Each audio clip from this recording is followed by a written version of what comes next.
Je crois que nous rêvons tous d'atteindre notre plein potentiel. Quand j'étais petit et que je regardais Dragon Ball Z, je me rappelle de la scène où on a, Son Gohan qui part, s'entraîner pour justement, devenir, ce qu'on appelle Mystic Gohan, censé avoir justement les capacités des dieux à atteindre son méga plein potentiel. Et ce qui était impressionnant, c'est que là, on avait plein de transformations, des super guerriers, avec les cheveux jaunes, on voyait le ki autour, l'énergie et tout qui explose autour avec la le dégagement de puissance. Heu, Là, en fait, on avait un Mystic Gohan qui, justement, était dans une apparence normale, limite sereine, zen, mais ultra puissante. Ce plein potentiel où on sent qu'il est très, très fort, mais que cette énergie, en même temps, elle n'est pas explosive et ça m'avait beaucoup marqué et depuis ça, en fait, je crois que j'avais ce truc de me dire: «J'ai moi aussi, j'aimerais un jour savoir comment, oui, comment on pourrait avoir ce plein potentiel? Comment on pourrait atteindre un tel niveau, justement de puissance, dans notre vie?» Même si ça reste un manga et une fiction, on le cherche tous, que ça soit dans le sport, au niveau intellectuel, dans le travail, dans l'expansion de nos projets. On a envie de voir que notre potentiel est révélé et je pense que nous avons tous ce potentiel en nous. Nous avons tous des forces, des capacités qu'on n'exploite pas et le grand problème, c'est que je crois que la société autour de nous, on est tout le temps un petit peu, influencés par, comment on devrait agir, comment on devrait faire, comment on devrait se comporter. Comment on devrait également, dans le quotidien, gérer nos projets, nos ambitions. Si on a une ambition ou un truc, soit on va se moquer de nous, soit on va nous dire qu'on doit arrêter de rêver, soit on va nous présenter 10 milliards de problèmes ou 10 millions de raisons pour ne pas qu'on y arrive et nous-mêmes aussi, nous sommes nos plus grands ennemis, à nous persuader qu'on va pas y arriver, qu'on n'a pas le potentiel pour y parvenir et c'est dommage parce que, je crois qu'aujourd'hui, si vous voulez atteindre votre plein potentiel, moi je vous dirais franchement la différence, elle se fait dans les habitudes, dans l'exécution, mais au-dessus de ça, dans la connaissance de soi. Parce que le plein potentiel, c'est à quel point on reconnaît nos forces, également nos faiblesses, à quel point on se connaît et à quel point on s'entraîne assez dans ça, sur le bon axe. Parce que nous avons tous des atouts, des avantages et aussi tous des faiblesses qu'on peut appeler inconvénients. Et je pense qu'on veut trop parfois essayer de combler les faiblesses et pas assez travailler sur les forces. C'est pour ça que, moi qui parle depuis 15 ans d'organisation, de productivité, qui fait la différence parce que peu importe la stratégie, l'ambition, les projets que vous avez, vous allez devoir exécuter, être régulier, passer par des hauts et des bas et persévérer à force de résilience. Ben, oui, gérer son temps, être productif, passer à l'action, ça fait partie du jeu. Donc c'est pour ça que dans mon dernier livre, je me suis pas contenté de vous donner des conseils généraux sur comment être plus productif, comment passer à l'action, comment, libérer votre plein potentiel, atteindre votre plein niveau d'excellence. Non, je vous aide à comprendre quel est votre profil. Quel est votre rythme naturel, votre flow? Comment atteindre votre flow ultime, votre meilleur rythme en termes d'organisation et d'exécution?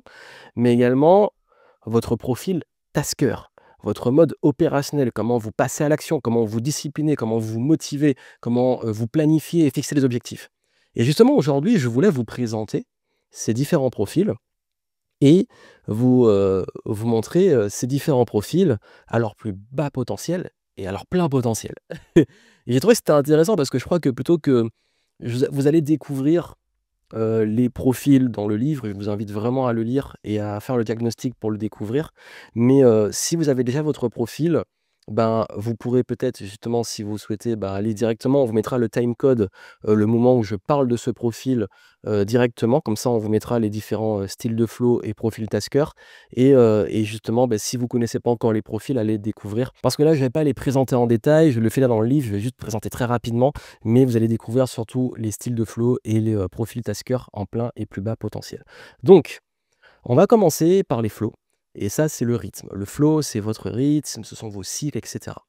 Nous avons nos amis les flows variables. Les flows variables, eux, c'est ceux qui ont justement un rythme qui est extrêmement, comme ça le dit, variable et souvent imprévisible.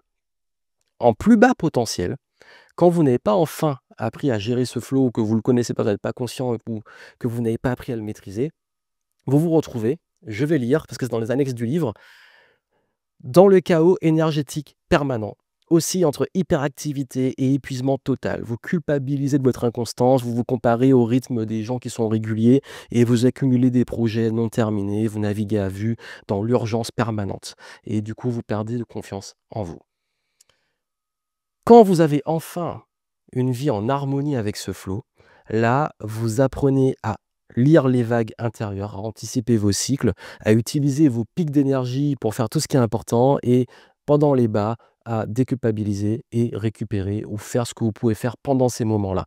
Donc c'est vraiment l'idée, c'est que votre spontanéité, ça devient une source d'inspiration, même pour les autres, parce que vous n'êtes plus là à culpabiliser et en lutte contre ce flow variable. Voilà pour nos amis les flows variables. Passons maintenant aux flows alternatifs. Et les flows alternatifs, ce sont vraiment ceux qui, pour le coup, on peut anticiper parce que c'est assez régulier. Les hauts et les bas sont réguliers. Là où les variables, c'est un coup on peut rester en haut et en bas.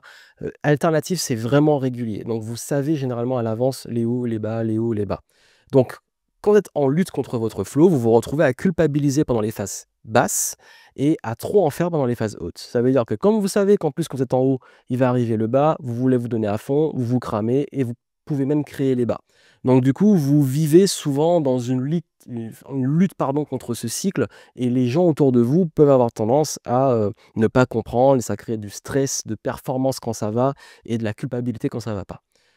Quand vous trouvez l'harmonie avec ce flow, là, vous maîtrisez l'art de l'intensité, et justement de la régénération pendant les phases basses et également, bah, vous arrivez à planifier stratégiquement, vous arrivez à avoir des projets en cycle. Dans les hauts, vous surfez, dans les bas, vous vous adaptez et du coup, tout devient beaucoup plus fluide et en harmonie avec vous-même. Donc ça, c'est vraiment les 2 aspects. Donc généralement, je sais que c'est pas toujours évident à gérer, mais c'est aussi une forme d'acceptation. Les flows périodiques, ce sont ceux qui travaillent beaucoup en intensité, en sprint. C'est clairement mon profil, c'est mon style de flow à moi. C'est ceux qui ont besoin justement d'avoir les deadlines très courtes et d'avancer. Quand on est en lutte contre ce style de flow, qu'on n'est pas encore au plein potentiel, ben on travaille que sous pression, on procrastine jusqu'au dernier moment des deadlines. Et du coup, ben le gros problème, ça peut créer des burn-out, des surchauffes, surcharge de travail, et ça peut créer aussi beaucoup de culpabilité de ne pas parfois avoir tout tenu en termes de deadline parce qu'on souvent on en fait trop. Et c'est le risque, c'est que en fait, ce besoin de pression peut faire aussi que bah, parfois la pression est trop haute. Et en harmonie avec ce flow, c'est qu'on apprend aussi à créer ses propres pressions sans subir l'urgence. On apprend à mieux doser, mais également, bah, vous allez avoir des pauses beaucoup plus régénérantes et une capacité à mieux maîtriser ce cycle sprint, récupération, récupérer mieux sur une courte période et mieux gérer les sprints et la pression et l'encaisser. Et quand on est en harmonie à ce niveau-là, je peux vous dire que les choses deviennent beaucoup plus fluides. On a également bah, les flots continus, eux, c'est la régularité. C'est très simple, c'est le marathonien, c'est régulier. Donc là, c'est le flow le plus simple à comprendre. Généralement, quand on est en lutte, c'est qu'on travaille sans pause jusqu'à l'épuisement et qu'on refuse de s'accorder du repos. Parfois, on est tellement régulier qu'on est trop régulier dans une haute intensité. Ou alors, on peut être frustré, d'avoir un rythme qui est trop régulier comparé aux autres. Ah donc il y a une forme de compatibilité aussi avec l'environnement. Donc parfois aussi ça peut créer une sorte de, ouais, une forme de stagnation par manque de variété où voilà, c'est un peu monotone. Donc ça, c'est les risques. En plein potentiel, à fond dans ce rythme, là, vous pouvez avoir une constance beaucoup plus intelligente. Vous gérez beaucoup mieux votre énergie, les pauses. Vous arrivez aussi à mieux doser votre rythme et vous apprenez à introduire un peu plus aussi de flexibilité parce que parfois on est très rigide quand on est dans ce flow continu et de pouvoir avoir des fondations beaucoup plus solides sur lesquelles les autres peuvent compter tout en se respectant pour de la réelle longévité. Parce qu'en plus, si vous vous cramez en étant en flow continu, vous allez encore plus culpabiliser de ne pas maintenir ce rythme continu. Donc voilà pour les flows continus. Flow intuitifs, ce sont vraiment ceux qui sont attirés par l'inspiration. Quand vous avez de l'inspiration, vous êtes ultra productif, c'est fluide. Quand il n'y a pas d'inspiration, vous pouvez faire ce que vous voulez, ça sort pas. Donc en gros, vous dépendez beaucoup des moments d'inspiration, des eureka, des idées, des envies. Donc là, vous êtes dépendant de vos humeurs créatives. À votre plus bas potentiel, c'est ça, c'est qu'il y a une trop grosse dépendance et vous êtes frustré aussi par les contraintes temporelles et organisationnelles. Parce que quand il n'y a pas d'inspiration et qu'on vous impose un cadre, compliqué pour vous de gérer ça. Il y a également le fait d'accumuler plein d'idées sans les concrétiser et également d'être incompris par l'environnement. Donc souvent, il y a beaucoup d'atypiques dans ce style de flow et c'est parfois un peu dur de gérer vis-à-vis des autres. Quand vous atteignez votre plein potentiel en harmonie, là, vous pouvez cultiver et invoquer votre inspiration plutôt que de vraiment la subir. Vous avez une capacité aussi à créer l'inspiration. à la pas attendre qu'elle arrive, mais à la créer et vous savez aussi capturer les idées au bon moment et vous savez également trouver des solutions, idéales grâce à votre créativité et vous avez des rituels aussi qui favorisent l'émergence des idées. En gros, vous prenez plus le contrôle sur, cette créativité et cette capacité à vous mettre en mouvement quand ce n'est pas là. Voilà pour mes différents styles de flow. Donc en gros, vraiment, hein, le plein potentiel, variable, c'est le génie de l'adaptation et de l'innovation constante. Alternatif, c'est l'équilibre et la renaissance perpétuelle. Périodique, c'est le génie de la performance sous pression et de l'intensité. Continu, c'est le génie de la construction patiente et de la fiabilité. Intuitif, c'est le génie de la créativité pure et de l'originalité. Voilà un peu pour votre plein potentiel que je vous souhaite d'atteindre. Justement, comment l'atteindre? Bah, comment savoir quoi mettre en place? Dans le livre, je vous guide selon votre style que vous saurez qu'est-ce que vous pouvez mettre en place par rapport à ça. On va passer maintenant au tasker. Et là, c'est vraiment le mode opérationnel, la mise en action, la planification, etc. Nos amis taskers de terre, quand vous êtes dans vos travers, à votre plus bas potentiel, là, c'est vous passez des heures sur les détails insignifiants, vous voulez tout contrôler, perfectionnisme, critique impitoyable sur votre travail, si jamais assez bien, stress permanent face aux imprévus, vous détestez l'imprévu, vous avez besoin de contrôle. Et je sais, j'ai eu beaucoup de taskers terre, c'est le contrôle, le contrôle, le contrôle, le perfectionnisme. À votre plein potentiel, vous surmontez ce perfectionnisme. C'est de l'exigence, c'est de l'excellence, mais vous arrivez à accepter ce qui est bon, mettre des limites. Et également, bah, votre structure, vos fondations, voilà, elles sont plus en place et vous arrivez justement à être mieux gérer l'imprévu. Vous êtes plus souple. Vous gardez votre rigueur, mais vous êtes plus souple. Et c'est vraiment introduire la souplesse dans cette rigueur. Les taskers de feu, qui eux sont beaucoup plus dans l'intensité, le besoin d'enthousiasme, qui sont animés par l'enthousiasme, l'envie. Donc vous, dans vos travers, si vous faites que ce qui vous excite immédiatement.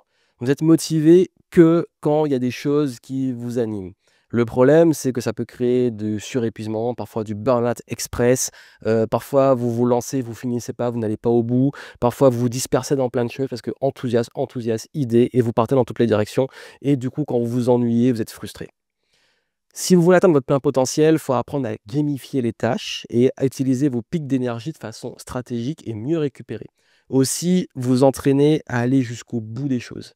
C'est là parce que vous êtes un moteur pour les autres, vous avez cet enthousiasme naturel, mais il va falloir réussir justement à le canaliser pour que chaque projet soit une aventure, mais que vous alliez au bout. Donc c'est apprendre à finir. Ensuite, on passe au tasker d'eau.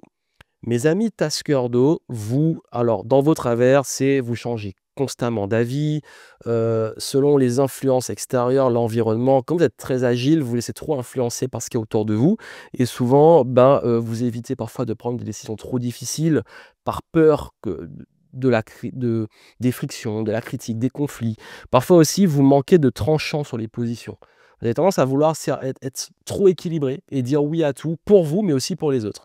Donc du coup, ça, c'est un gros problème et du coup, vous allez au c'est dur à garder le cap parce que justement comme l'eau, si les courants, ils changent, vous vous laissez porter. D'ailleurs, c'est aussi un des travers de l'air sur lesquels on va venir après. Et donc du coup, à votre plein potentiel, c'est que vous maîtrisez l'équilibre, vous arrivez justement à être ferme et souple quand c'est nécessaire, donc ça veut dire apprendre à plus trancher. Mais également, vous êtes très bon médiateur en équipe et vous prenez des décisions beaucoup très éclairées en intégrant tous les points de vue. Vous avez une vision holistique, une agilité et surtout, vous êtes excellent dans la gestion de projets complexes avec plusieurs parties qui sont justement dans le projet. Donc vous êtes des très bons coordinateurs et créer de l'harmonie autour de vous à votre plein potentiel, mais vous devez apprendre à mettre des limites. Les taskers d'air, alors eux, c'est l'inspiration, la créativité, les créatifs, souvent les artistes, souvent les gens qui ont beaucoup d'idées, souvent les gens qui partent dans beaucoup de directions et justement vos travers, c'est vous commencez 10 milliards de projets, vous n'en finissez aucun. C'est vraiment les idées. Vous fuyez la routine ou les contraintes, vous avez besoin de diversité, d'explorer et c'est un chaos constant. C'est le chaos, il faut le dire et souvent votre frustration, c'est jamais de finir des idées. Donc là, vous, pour votre plein potentiel, si votre créativité est canalisée, vous pouvez justement développer l'art du mieux vaut fait que parfait parce que vous avez la capacité à vous mettre en action et du coup, vos idées, votre créativité, elle peut s'exprimer. Donc, aller au bout, exécuter et être une source de motivation pour les autres et vous, en fait, il va falloir que votre créativité, vous la fassiez passer à un autre niveau parce que c'est votre force, sans à chaque fois l'éteindre, justement en essayant d'être trop, trop, trop terre parce qu'il y a une incompatibilité entre les airs et les terres, mais au contraire, en exprimant et en vous entourant des bonnes personnes. Ça, c'est pour mes amis taskers d'air. Tasker de métal, c'est mon profil. Optimisation, ont besoin justement que les choses soient, simples, soient optimisées, que ça aille vite, ça soit ergonomique, et cetera.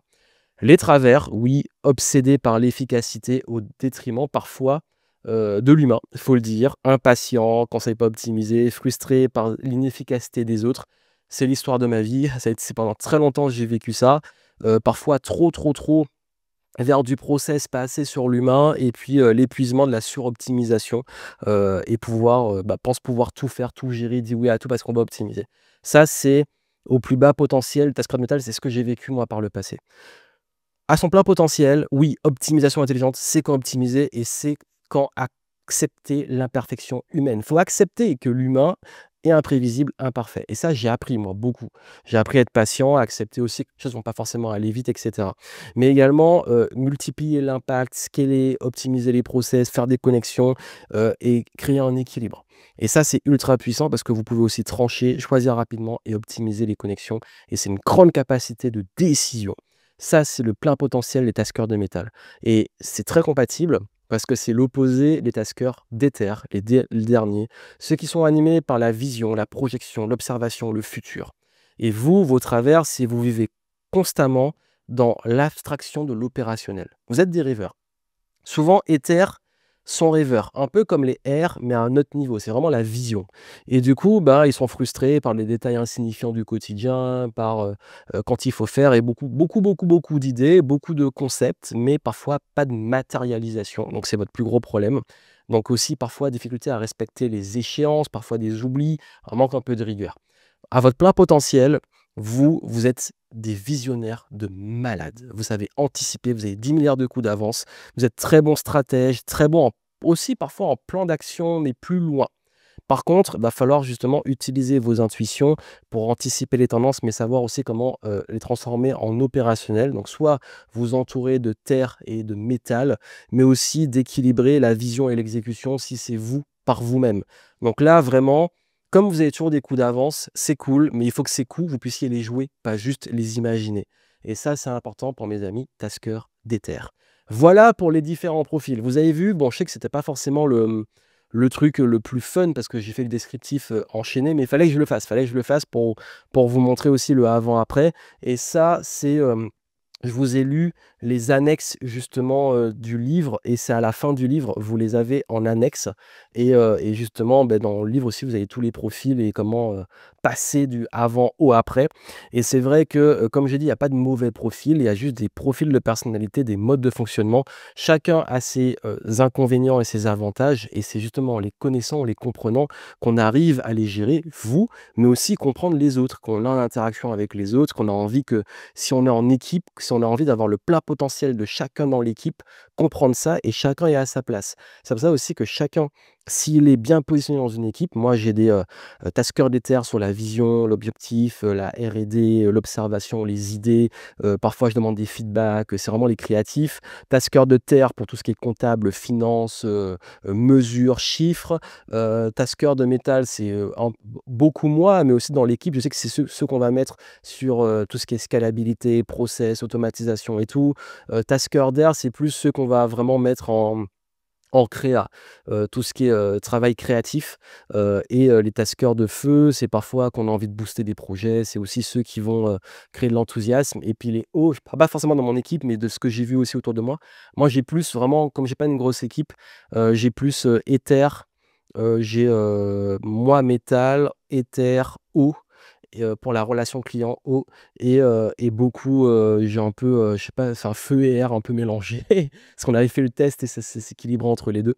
Donc voilà, mais vraiment je vous dis, par exemple, je finissais sur les hauts qui vont être très bons pour le relationnel. les hauts pour le relationnel dans une équipe, pour l'harmonie, pour la gestion de projet. En manager, ils sont très bons. Mais encore une fois, vous savez, ces profils-là, c'est des profils d'organisation que j'ai créés. C'est pas il y a des personnalités. Parce qu'en fait, j'ai vu même chez des clients qu'il y a des taskers de métal qui sont comme moi, qui sont très optimisés et avec qui j'ai travaillé, qui sont pas encore à leur plein potentiel. Et eux, leur travers, pour vous donner un exemple très concret, c'est qu'ils se retrouvent très souvent à dire oui à tout le monde, à ne pas savoir dire non, pas savoir mettre des limites, parce qu'ils pensent pouvoir tout gérer, mais c'est une personnalité, parce qu'il y a des taskers de métal qui, eux, j'avoue un peu plus moi, laisse-moi tranquille, c'est bon, j'arrive à mettre des limites. Donc vous avez vu, ça dépend aussi des personnalités de chacun. Mais ça aide à vraiment comprendre, vous, comment atteindre votre plein potentiel d'exécution, d'organisation, de discipline, de régularité. Donc comme je vous l'ai dit, si vous voulez en savoir plus, en descriptif, vous pouvez avoir et recevoir le livre, faire le diagnostic aussi pour connaître votre profil. Et puis, dites-moi en commentaire, vous, quel est votre style de flow et profil Tasker si vous le connaissez. J'ai hâte de le savoir. Dites-le moi là en commentaire. Donc voilà, on va continuer la série. Je vous invite à vous abonner, à me laisser des pouces en l'air, des étoiles si vous écoutez ça en podcast, parce que je mets ça aussi en podcast, et me suivre sur les différents réseaux. Vous avez tout en descriptif. Laissez-moi aussi vos retours sur le livre avec votre profil. Et moi, je vous retrouve très bientôt. Prenez soin de vous. À très vite.